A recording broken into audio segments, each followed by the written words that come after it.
আজি এটা বিশেষ কাৰণত মই ভিডিঅ'টো বনালোঁ। মই অসম চিকিৎসা মহাবিদ্যালয়ৰ ছাত্ৰী, ইয়াতে মই কেম্পাছৰ হোষ্টেলত থাকোঁ।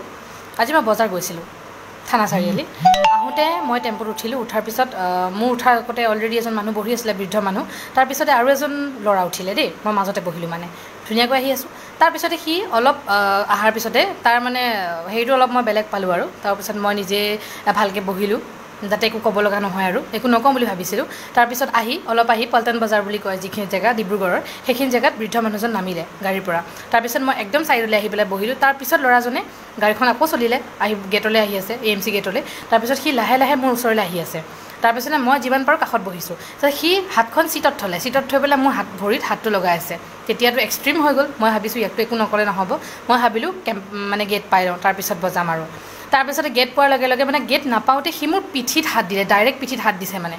তাৰপিছত মই তাক টেম্পুখন লগে লগে ৰখাই পেলাই মই তাক গাড়ীতে ধৰি এনেকুৱা দুটামান চৰ দিছোঁ, মানে ড্ৰাইভাৰজনে গাড়ীখন ৰখাই নামি আহি পেলাই তাক ধৰালে। সি অলৰেডি দৌৰ মাৰিলে হা।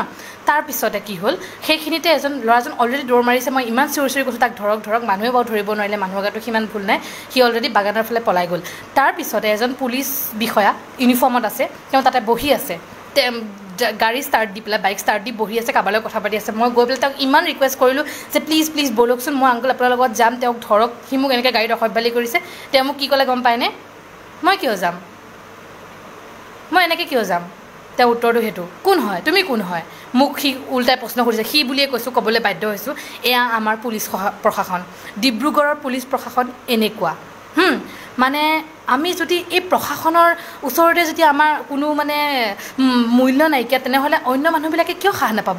আজি সেই মানুহজনে তাত ইউনিফৰ্ম পিন্ধি ৰখি আছিলে য'ত নেকি, কিন্তু তেওঁ যাব পাৰিলে হয়, সেই ল'ৰাজনক ধৰিব পাৰিলে হয়। যদি সেই মানুহজন মুহূৰ্তত গ'ল হয় নহয়, তাক নিশ্চয় ধৰিব পাৰিলে হয়। আজি এনেকুৱা কাৰণে, প্ৰশাসনৰ এনে গাফিলতিৰ বাবে আজি আমাৰ নাৰী কোনো ধৰণৰ একো সুৰক্ষা নোহোৱা হৈছে। সেইটো কাৰণে মই আপোনালোকক বাৰে বাৰে কৈছোঁ, অনুগ্ৰহ কৰিছোঁ, প্ৰশাসনৰ ওপৰত বিশ্বাস নকৰিব।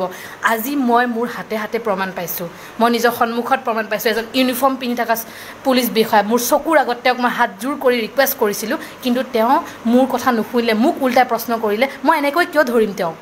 তেওঁ মোক কি ক'ব লাগিছে? আচলতে সেই ল'ৰাজন তেনেকৈ দৌৰিছে, মই কি কাৰণে দৌৰিছোঁ ইমান? মই ক'লোঁ তেওঁ মোক গাত হাত দিছে, তেওঁ মোক অসভ্যালি কৰিছে। নাই, তেওঁ কিন্তু নগ'ল, মোলৈ চাই পেলাই তেওঁ হাঁহি আছে। এনেকুৱা পুলিচ বিষয়া আমাক অসমত নালাগে। ধিক্কাৰ দিছোঁ ডিব্ৰুগড় পুলিচ প্ৰশাসনক মই।